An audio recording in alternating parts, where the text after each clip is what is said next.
Good morning, students. Today we're going to be continuing our discussion about the expedition of the Spaniards to the Philippines. Alright, so in the previous lesson, we learned about the different struggles that the group of Magellan faced when they tried to go here in the Philippines or in the Spice Island.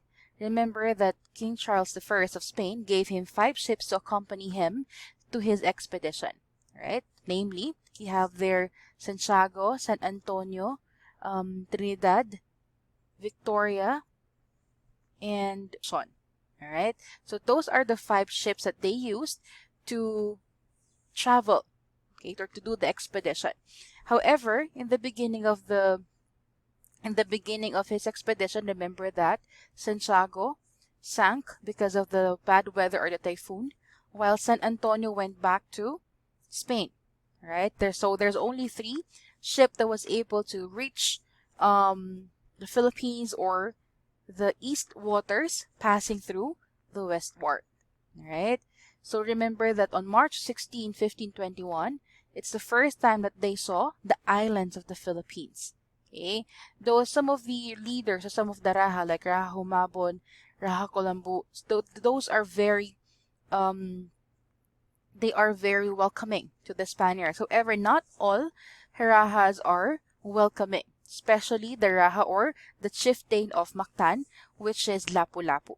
That we know that because of the Battle of Mactan, Magellan or Ferdinand Magellan died afterwards. Alright, so after the Battle of Mactan, we knew that the ship of Concepcion was burnt down. Then only 2 ships was able to leave the Philippines away was able to reach the Spice Island, that is the Trinidad and the Victoria. However, the ship of Trinidad was captured by the ship of Portugal. Remember, it was the waters or it was the territory of Portugal, so they have the right to capture them. Until such time, that ship also sank. So there's only 1 ship that was able to go back or to come back to Spain, which is the Victorian ship. All right. So now we're going to be continuing what happened after the ship went back to Spain. All right. So who is the one who's driving it if Magellan is not alive anymore? All right. So now let's continue. But before that, here is a short fun fact. All right. So before or last year, the Bangko Sentral ng Pilipinas launched a commemorative 5,000 banknote and a medal in honor of the 500th anniversary of Lapu-Lapu's victory in the Battle of Mactan.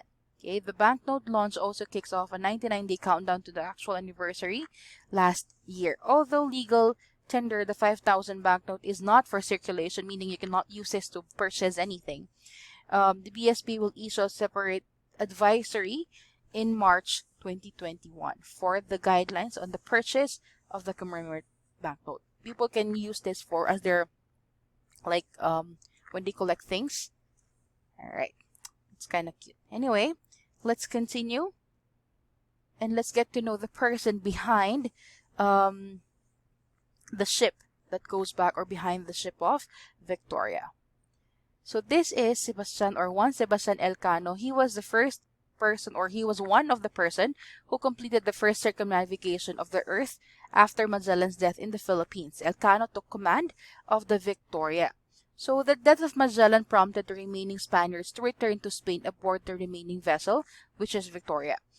With the loss of their leader, Juan Sebastian de Elcano took control of the ship and sailed for Spain and arrived on September 6, 1522.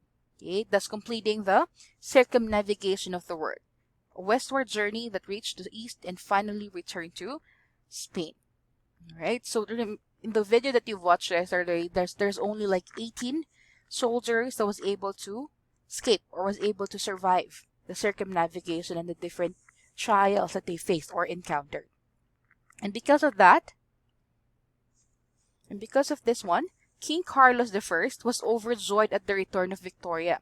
He learned about the rich islands in the east, and after Magellan's successful expedition, many voyagers were launched to the islands, including the expeditions of Luisa in 1525, Cabot in 1526, de Saavedra in 1527, and Villalobos in 1542, and lastly Legazpi in 1564. Okay. So these are the different voyagers that was sent by King Carlos I, okay, to further search or to further cover the different riches that can be found on the east. Right. So now I want you to meet Roy Lopez de Villalobos. Okay, who is he? He reached Sarangani on the northern part of Mindanao and Samar Leyte. Okay, though Roy Lopez de Villalobos was not able to establish a Spanish territory in the country, he will always be remembered for the name he gave our country. I think I mentioned this yesterday, that he named the island Filipinas in honor of the future King of Spain, Felipe II, which became the name of the entire archipelago. All right, so the Philippines was named by Roy Lopez de Villalobos. It came from the word Filipinas, from the name of Felipe II, or the King Felipe II. Right. Aside from that, despite the unsuccessful expeditions, the new King of Spain, King Felipe II, commissioned another voyage to the Philippines. And this time, he appointed Miguel Lopez de Legazpi. Alright, so now we're going to be learning about the voyage of Miguel Lopez de Legazpi. Along with accompanying him in his expedition is Father Andres de Ordaneta. He served as Legazpi's navigator and spiritual advisor. Remember, in the expedition of Ferdinand Magellan, he also have this spiritual advisor who is Father Pedro de Valderrama, right? Because the father or the priest that accompanies them are the one who's responsible in propagating Christianity, right? Next, on February 13, 1565, the group of Legazpi was able to reach the seas of the Philippines, or the Philippines. Okay, Legazpi arrived in Cebu and found out that the natives were not welcoming to the foreigners, unlike during the time of Magellan, right? Wherein the natives are very welcoming, but this time they are not welcoming as they seemed before, right? Next, he and his men then moved on to the nearby island of Bohol, where they were able to receive a welcome. So they were received by the chieftain of Bohol, which is Raha Sikatuna. Okay, and here they also perform what we call your blood compact. Okay, and up to today, there's a monument that was built to commemorate, okay, the agreement between Raha Sikatuna and the group of Miguel Lopez de Legazpi. Alright. Next, on April 27, 1565, from Bohol, Legazpi and his men returned to Cebu, where they fought a battle against Raha Tupas. He is the son of Raha Humabon. Okay, Raha Tupas was defeated and his men retreated to the mountains, and Legazpi and Tupas signed the Treaty of Cebu. Okay, so what happened here? So after they defeated the son of Raha Humabon, which is Raha Tupas, they convinced them to return to the island as long as they will sign an agreement. All right. So he encouraged Raha Tupas and the natives to convert to Catholicism, and he was able to gain the trust and confidence of the Raha. And the peace treaty was signed that Cebu will be under the rule of Spain. So, technically speaking, Cebu was the first Spanish territory in the Philippines. All right, there. Of course, the voyage or expedition of Miguel Lopez de Legazpi did not stop there. He will not stop until such time that he will also become, or until such time that a lot of provinces here in the Philippines will become a territory of Spain. Okay, so what happened here after they landed in Cebu? Okay, Legazpi named the island Villa del Santísimo Nombre de Jesus, or the city of the holy name of Jesus. All right. So aside from here, he already started a plan that he would want to travel to Manila. All right, where there are three Raha who is controlling the area. And they are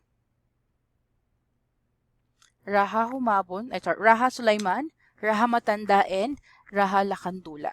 Alright? Remember that Manila was a center of trade and commerce in Luzon. Alright? So Raha Sulaiman, Raha Matanda, and Raha Lakandula were powerful allies that co-ruled Manila in 16th century.